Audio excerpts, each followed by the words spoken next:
Let's talk about pricing your services for maximum profit. Many of you ask what pricing structures are necessary to make a profit. Do you know what I tell them? Well, I'll tell you in a second, but before I do, I want to give you something for free. I want to give you my free guide on how to price your interior design services for maximum profit. This is a simple and practical guide showing you how to unlock your earning potential today with practical tips you can implement immediately. Okay, let's go back to the big question we're talking about. How do I price my services in order to get maximum profit? And this is what I tell my students when they ask. Raise your prices. Raise your prices. Now, we could go into all the pricing strategies which we can use, like value-based pricing, cost-plus pricing. There are a load of them which I teach my students. But the bottom line in all of this is to raise your prices. But the problem is that there are 3 myths out there, 3 misconceptions that prevent most people from doing this. So let's go through these and set the record straight.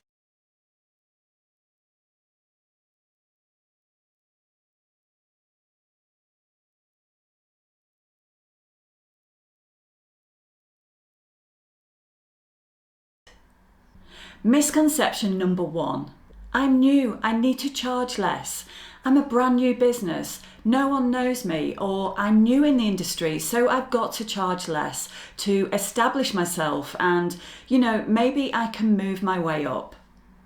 Now, the reason this is a myth is because how new or how well known you are has got nothing to do with how much value you can bring to your clients. It doesn't mean that the brand new interior design businesses who have 0 clients are any less valuable or even less experienced.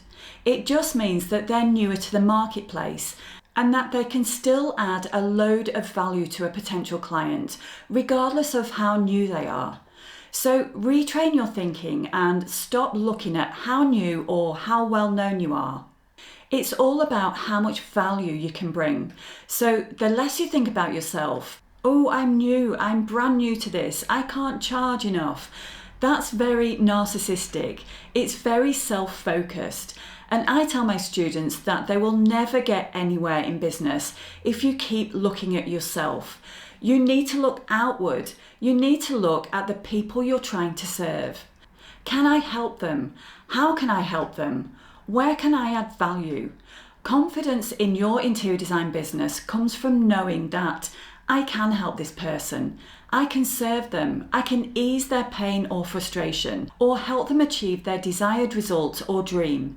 So focus on where you can add value, and if there's value to be given, charge accordingly. Okay, myth number 2. The lower my prices are, the more sales I'll make. Now, first of all, that's not always true. Just because you have low prices, it doesn't mean you're going to make more sales. Those things aren't always related. One does not cause the other. Now, it can be true. Aldi and Lidl, for example, have been the market leaders of low prices for grocery shopping for a long time, and they do a large volume, which is my other point.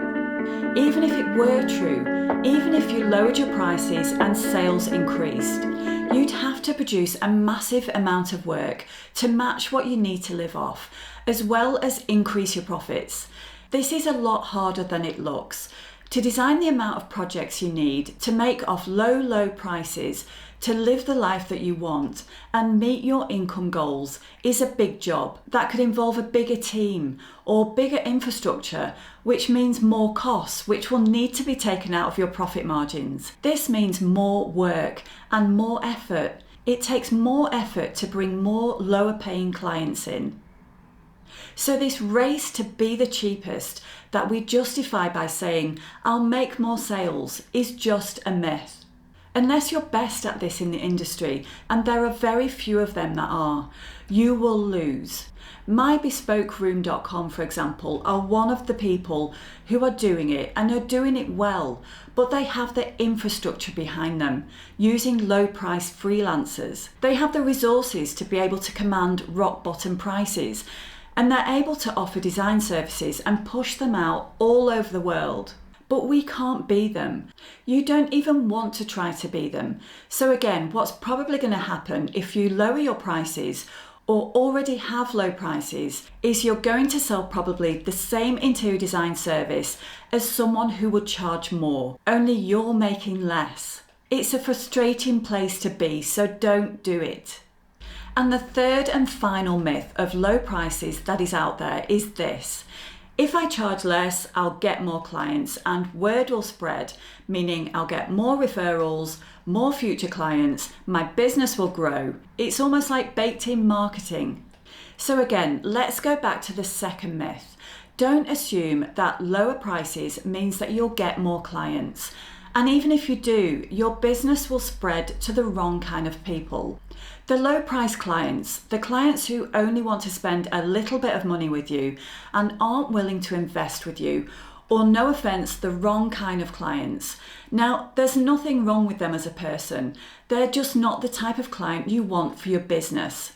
In my experience, when I lower my prices, I trap in a certain type of client, and this type of client demands the most and refuses to pay. When I have premium prices, I attract clients who are willing to pay those premium prices. They don't ask for anything above and beyond. They're perfectly satisfied, perfectly content, and they don't tend to change their minds all the time, and they get the most out of my designs. It's really interesting as to the type of price point you charge and how that will determine the type of clients you attract. And trust me, you don't want low price clients. So let's go back to the beginning. If you need to increase your profits, the best thing you can do is to increase your prices. It sounds obvious, yet few people do it. Why? Because we're afraid and because we believe the myths about low prices. Low prices will not save you. Low prices will not help you. They only tie your hands behind your back. They limit what profit you can make in your business and attract the wrong kind of clients and reduce the number of sales that you're going to make. By charging higher prices and then justifying those high prices by bringing a load of value only helps you increase your profits. It increases what you can reinvest in your business so that you can better serve your clients. It attracts the right kind of clients and helps you see yourself and your business in a new light. You then start to see yourself as a premium provider. You add a load of value. You can help people and you don't need to have to continuously have sales. You don't need to continuously draw down your prices with a race to the bottom like everybody else. And you don't need as many clients to make the money that you want. You start to realize that it takes a lot of pressure off and you don't need to reach as many people or have as much web traffic or social media or LinkedIn or whatever marketing you have in place. You just need a smaller, viable audience that will sustain you in your business and who you can help and make them satisfied as well. So let me ask you a question. Do you struggle with your pricing? Have you fallen prey to one of these three myths? If so, leave a comment below in this video and let me know which of these three myths you can relate to the most. And tell me, are you going to raise your prices? I want to hear from you. I want to help you with this a little bit. It's okay if you've been there. We've all been there at some point. We all struggle with this insecurity because at the end of the day, that's what it really is. It's an insecurity.